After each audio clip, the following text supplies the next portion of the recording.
Off to Tirupati. Solo లైఫే so better. Rapido book చేసుకుని వెళ్ళిపోవచ్చు కదా, తక్కువలో అయిపోతుంది, తొందరగా అయిపోతుంది. భాగ్యనగర్ వాసులకి రీసెంట్ టైమ్స్లో దొరికిన పెద్ద వరం ఏంటో తెలుసా? మెట్రో. లగెత్రా ఆజాము. రాయదుర్గ్ స్టేషన్లో సరిగ్గా మెట్రో కార్డ్ స్కాన్ చేసే టైంకి అనౌన్స్మెంట్ వినిపించింది, ట్రైన్ వస్తుందని. పరిగెట్టుకుని వెళ్ళాను. తీరా చూస్తే జనాలు, ఇసుకేస్తే రాలినంత జనాలు ఉన్నారు అక్కడ. జాగ్రత్తగా నించొని వెళ్ళిపోవడమే, ఏం చేయలేం మరి. ఇదేంటో కూడా నేను చెప్తే చంద్రబాబు నాయుడు గారు చాలా ఫీల్ అవుతారు. So you better understand. మన ట్రైన్ కాచిగూడ నుంచి కనుక మెట్రో లైన్ మారాలి. సో జేబీఎస్లో దిగిపోయాను. పార్కింగ్ అదుర్స్ కదూ. జేబీఎస్ఆ మజాకా. నారాయణగూడ వరకు మెట్రో ఉంది, అక్కడ దిగి ఆటో ఎక్కడం బెస్ట్. నిజం చెప్పాలంటే సికింద్రాబాద్ రైల్వే స్టేషన్ కన్నా కాచిగూడ రైల్వే స్టేషనే చాలా బాగుంటుంది. ట్రైన్కి ఇంకా టైం ఉండడంతో హోటల్లో టిఫిన్ చేసేసి స్టేషన్ లోపలికి వెళ్ళాను.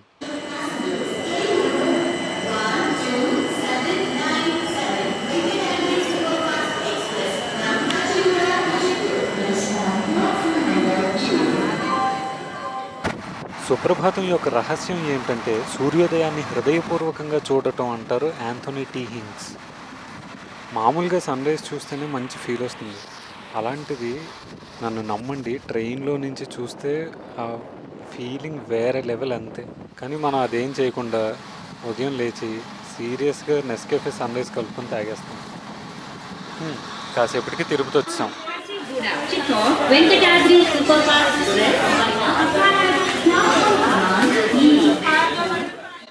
తిరుపతి రైల్వే స్టేషన్ ఎదురుకుండా చూస్తే విష్ణు నివాసం, విపరీతమైన జనం. చిన్నప్పటి నుండి చూసి చూసి అలవాటైపోయి ఉండాలి. మరి ఇంతమంది జనం ఉంటే ఆ మాత్రం ట్రాఫిక్ ఉండదా ఏంటి?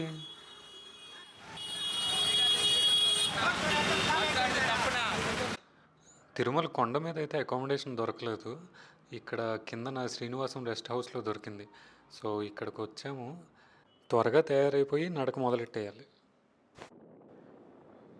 అదిగో ఆ ఎదురుకుండా కనిపిస్తున్నవే తిరుమల కొండలు.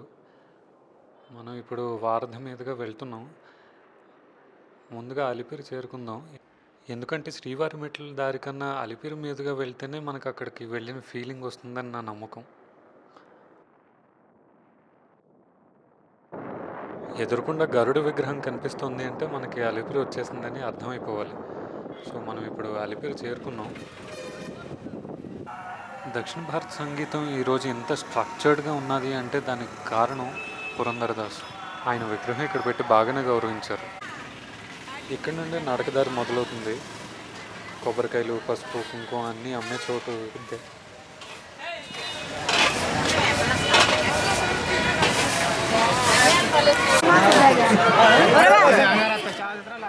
మొత్తం 3550 మెట్లు. మొదటి మెట్టు ఇక్కడి నుంచే ప్రారంభం. అందుకనే ఇక్కడ పసుపు కుంకుమలు రాసి, కర్పూరం వెలిగించి, కొబ్బరికాయలు కొట్టి మొదలవుతారు అందరూ.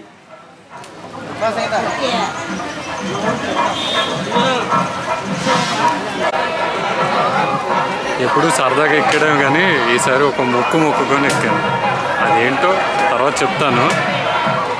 ప్రస్తుతానికి టైం 11:11 అయింది. 4 గంటలు ఎక్కగలం లేదో చూద్దాం.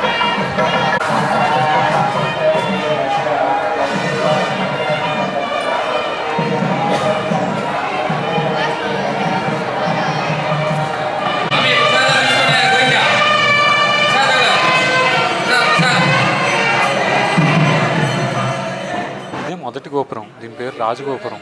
ఇక్కడ చాలా క్లియర్గా రాశారు చూడండి. బీపీ, హార్ట్, లంగ్ డిసీజెస్ ఉన్నవాళ్ళు ఎట్టి పరిస్థితుల్లో కొండకి మెట్ల దారిన వెళ్ళొద్దు అని చెప్పి.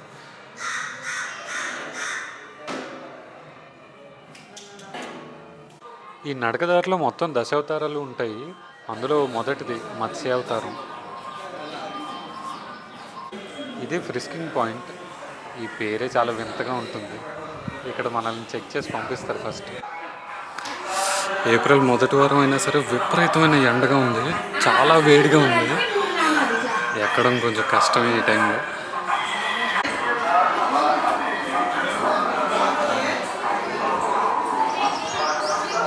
ఇలాంటి నిజమైన ఇన్స్పిరేషన్. ఎంత పసుపు కుంకుమ వేసుకుని ఎక్కుతున్నారు. శ్రీ మహావిష్ణువు యొక్క 2వ అవతారం కూర్మ అవతారం.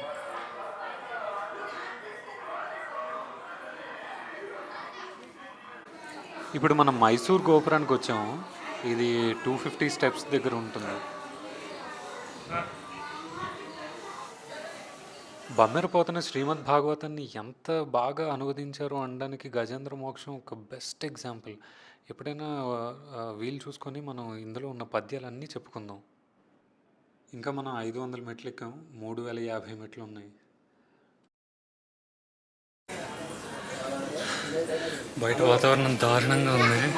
నా హార్ట్ బీట్ నాకే వినిపిస్తుంది. అంత వేడిగా ఉంది ఇక్కడ. 600 మెట్ల దగ్గర మనకు కనిపిస్తున్న ఈ మండపం పేరు రాజవోలు మండపం. ఇక్కడ నుంచి ఇంకా 8.3 కిలోమీటర్స్ ఉన్నది పైకి.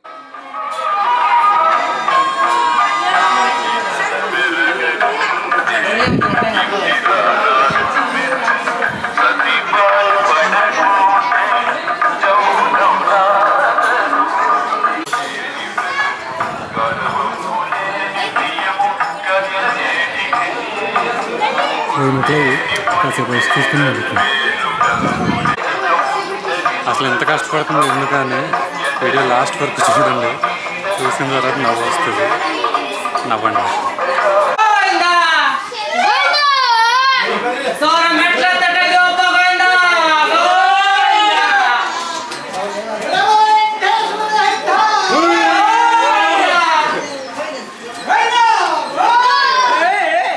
అసలు ప్రతి మెట్టు మీద కర్పూరం వెలిగించి ఎక్కాలంటే ఏ రేంజ్ డివోషన్ కావాలి. 1150 మెట్ల దగ్గర మనకు కనిపించే ఈ మండపం పేరు ఎలక్కాయల మండపం. ఇక్కడి నుంచి సుమారు ఒక 8 కిలోమీటర్లు ఉంటుంది. 3వ అవతారమైన వరాహ అవతారం విజువల్ తీయలేకపోయాను. ఇప్పుడు 4వ అవతారమైన శ్రీ నరసింహ అవతారం చూడండి.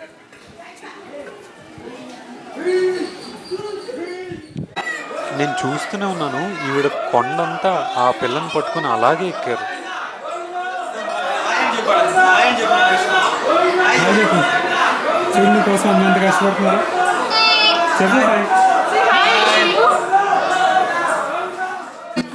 అక్కడికక్కడే అప్పటికప్పుడే మనకి ఈ నిమ్మ సోడాలు చాలా శక్తినిస్తాయి. ఎండాకాలంలో ఇవి తీసుకుంటూ వెళ్ళడం చాలా బెస్ట్.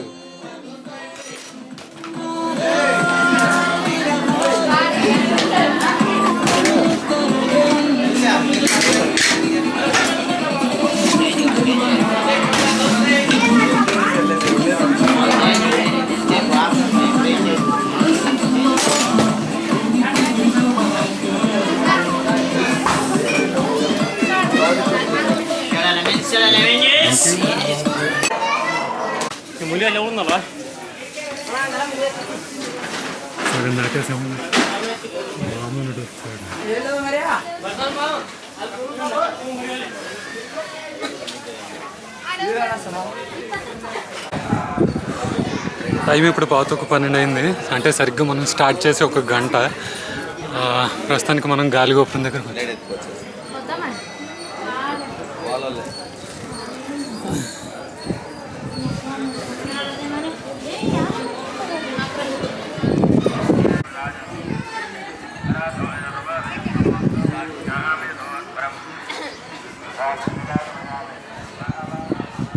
పరిశ్రమ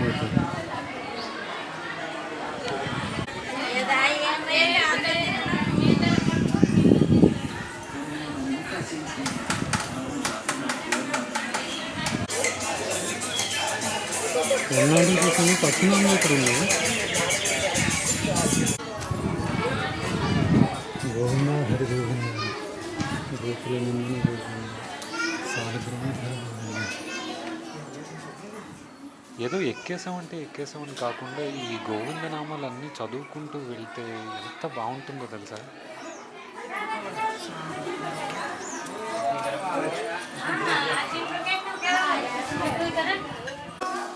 ఇలాంటివన్నీ మాత్రం మీరు కేవలం భారతదేశంలో మాత్రమే చూడగలరు.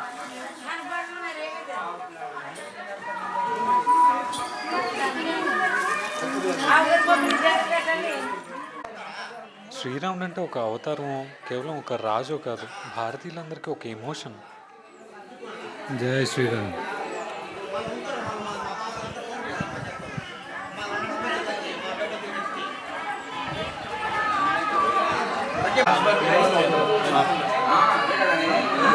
ఇక్కడ పుల్ల కదా ఎలుగుబంట్లు కూడా కనిపిస్తున్నాయి.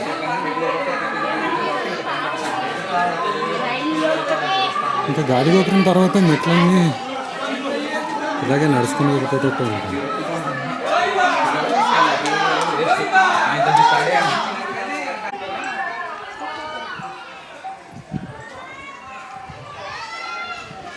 రామావతారం అయిపోయింది. ఇప్పుడు బలరామ అవతారం.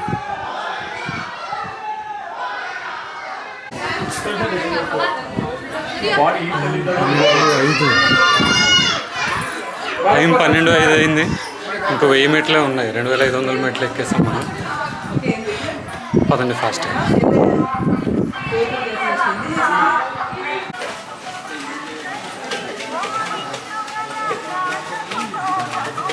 అప్పుడే మనం రోడ్డు కనెక్ట్ అయిపోయాము. ఇదిగో శ్రీకృష్ణ అవుతారు.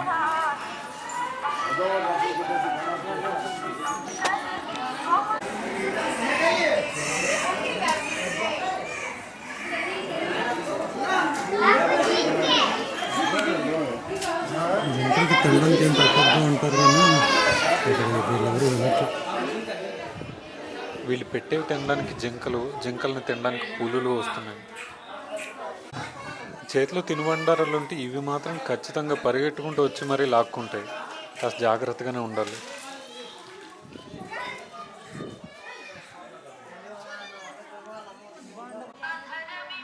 మీ జాతకంలో 9th హౌస్ యాక్టివేట్ కాకుండా దైవ దర్శనం చేసుకునే క్వశ్చనే లేదు.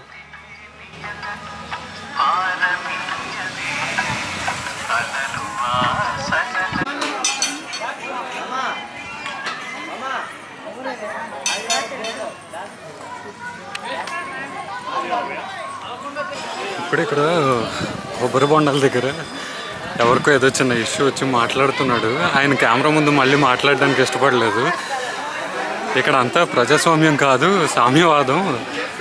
ప్రతి చిన్నదానికి పర్మిషన్ అడగాలి. చాలా కష్టంగా ఉంది ఇక్కడ బతకడం అంటున్నాడు. అలా ఉంది తిరుమల తిరుపతి దేవస్థానం. ఇక్కడ పాలన చిరుతుపులు దాటుతాయంట. కొంచెం జాగ్రత్త. ఈవిడెవరో చూడండి, మంచి ఉత్సాహంగా ఎక్కేస్తున్నారు.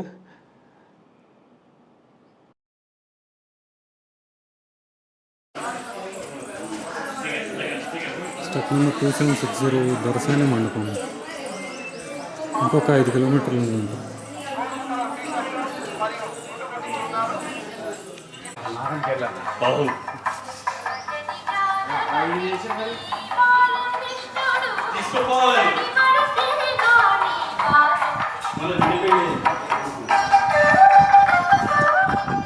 మనం ఇంత శ్రమ కూర్చేది మనకేదో కావాలి, మనకేదో రావాలి అని కాకుండా కేవలం ఆయన దర్శనానికే అన్నట్లయితే అప్పుడు మీరు నిజంగా భగవంతుడిని ఫీల్ అవ్వగలుగుతారు.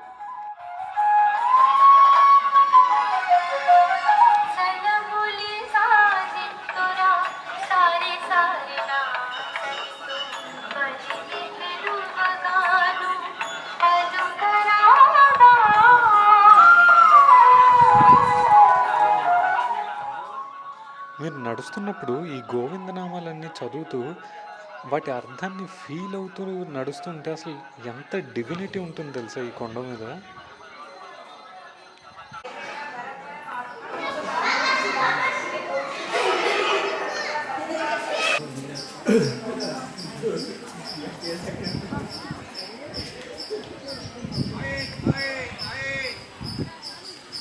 ఎండ ఎంత దారుణంగా ఉందంటే కాళ్ళు కాలిపోతుంది. ఎన్నాళ్ళ తర్వాత పుల్ల చూసాం.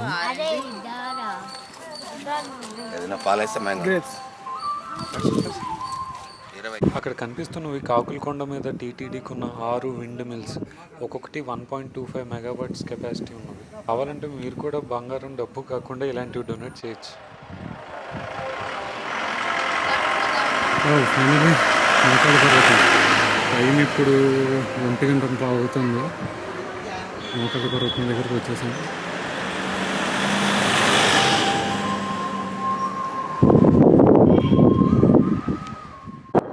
మోకాళ్ళ పర్వతం దగ్గర ఉన్న ఎత్తైన మెట్లు లాంటి మెట్లు చాలానే కింద ఉంటాయి.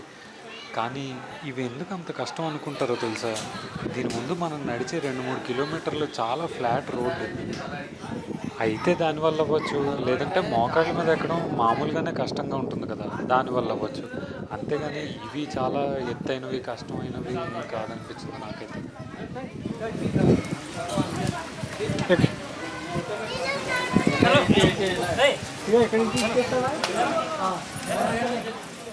కొంతమంది మొదటి కొన్ని మెట్లు మోకాళ్ళ మీద ఎక్కి తర్వాత లేచిపోతున్నారు, ముఖ్యంగా ఫోటోలు తీసుకోవడానికి. నిజంగానే మోటార్ మీద ఎక్కుతాను.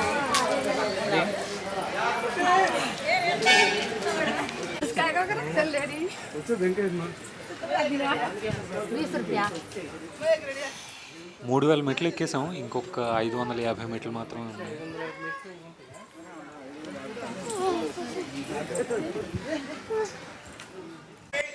ఇది భాష్యకర్ల సన్నిధి, ఇక్కడి నుంచి ఒక 2 కిలోమీటర్లు మాత్రమే ఉంది.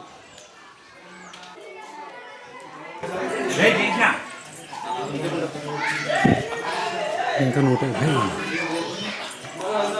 అన్నమాచార్యుల కీర్తనలు చాలా చోట్ల కనిపించాయి. ఇదిగో ఇక్కడ మనకు కనిపిస్తుంది కట్టుదిరా వైకుంఠం కాణచైన కొండ కీర్తన. ఇంకొక 50 మీటర్లు. మా అమ్మగారు ఖర్చు ఇస్తానంటే వద్దన్న, కానీ బలవంత పెట్టించారు. ఎంత ఉపయోగపడుతుందంటే అంత ఉపయోగపడుతుంది. అందుకనే అమ్మ చెప్పిన మాట వినాలి.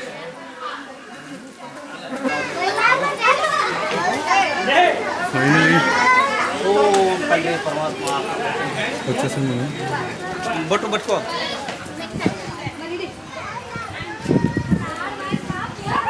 తిరుమల కొండ మీదకి ఎంటర్ అయిపోయాము.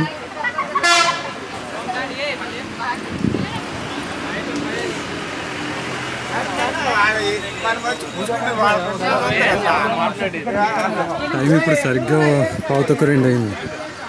అంటే మేము 3 గంటలు వచ్చాం. సూపర్.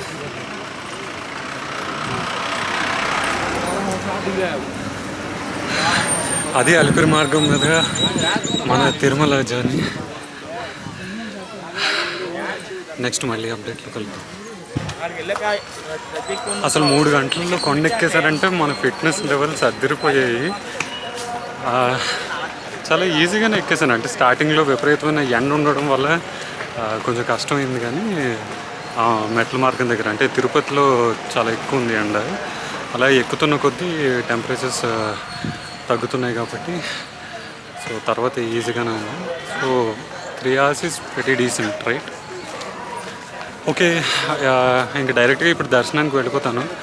వెళ్ళి వచ్చిన తర్వాత అసలు ఎందుకు మొక్కుకున్నాను వస్తానని, అది జరిగిందా లేదా అన్నది తెలుసుకుందాం. రైట్, మళ్ళీ కలుద్దాం. శ్రీవారి ధర్మరథం ఇది ఫ్రీ బస్ అన్నమాట. ఇది ఎక్కడికి అయినా వెళ్తుంది. దీంట్లో రూట్స్ ఉంటాయి, హెచ్ఈసి అంటారు, ఇదంటారు, అదంటారు. కానీ మనకి క్లియర్ డైరెక్షన్స్ ఉండవు, ఎక్కడ డైరెక్షన్ సైన్ బోర్డ్స్ ఉండవు, ఎలా వెళ్ళాలి అన్నది క్లారిటీ ఉండదు. అందుకని వెంగమాంబ సత్రానికైతే మనం ఈ బస్ ఎక్కి వెళ్ళిపోయాము. సో ఇక్కడ భోజనం గురించి చెప్పేదేముంది,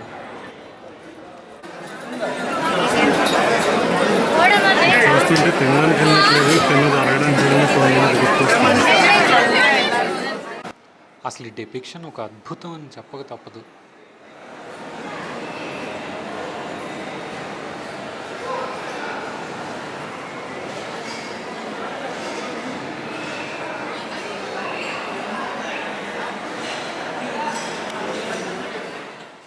ఇక్కడ మనం వేడివేడిగా చేసే భోజనం, గబగబా తినే పద్ధతి అసలు ఫస్ట్ క్లాస్.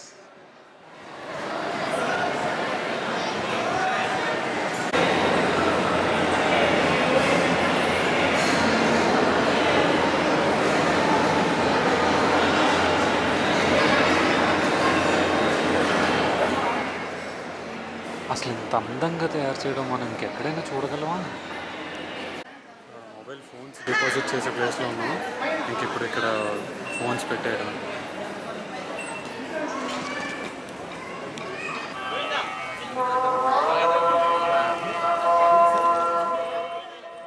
రూ. 300 స్పెషల్ దర్శనానికి 2.5 గంటలు పట్టింది. అంటే చాలా బాగా అయిపోయినట్టు. దర్శనం మాత్రం అసలు అద్భుతంగా జరిగింది. మనకి కొబ్బరికాయలు కొట్టే చోటు ఉంది కదా, ఆ వెనకాతలే ఈ బిల్డింగ్. అక్కడ డిపాజిట్ చేసిన ఫోన్స్, లగేజెస్ ఇక్కడ మనం తిరిగి తీసేసుకోవచ్చు. తిరుమల అంటే అందరికీ వెంకటేశ్వర స్వామి గుర్తొస్తారో లేదో కానీ లడ్డూలు మాత్రం ముఖ్యంగా గుర్తొస్తాయి కదా. సో ఇప్పుడు మనం లడ్డూల కౌంటర్ దగ్గర ఉన్నాం. ఇక్కడ కవర్లు తీసుకునే లైన్, ఇక్కడ లడ్డూలు తీసుకునే లైన్. ఇవన్నీ లడ్డూ కౌంటర్స్. కానీ తెల్లవారు 4 అయింది కనుక ఎవరికి తెలియదు.